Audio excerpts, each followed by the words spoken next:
കൊതിയൂറുന്നൊരു കപ്പയുടെ വിഭവമായിട്ടാണ് കേട്ടോ ഞാനിവിടെ വന്നിരിക്കുന്നത്.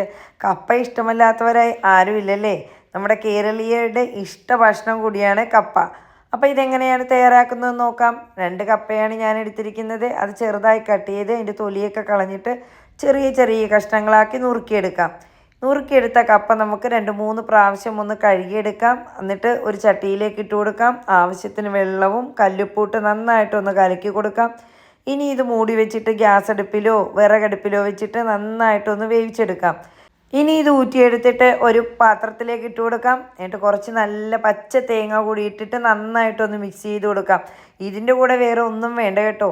ഒരു ഗ്ലാസ് ചൂടുള്ള പുതിനയിട്ട കട്ടൻ ചായ മാത്രം മതി. അപ്പം ഇനി കപ്പ കിട്ടുമ്പോൾ എല്ലാ കൂട്ടുകാരും ഇതുപോലെ ഒന്ന് തയ്യാറാക്കി നോക്കുക. Fousi's dreams kitchen subscribe ചെയ്തുകൂടി support ചെയ്യാൻ മറന്നു പോകരുതേ.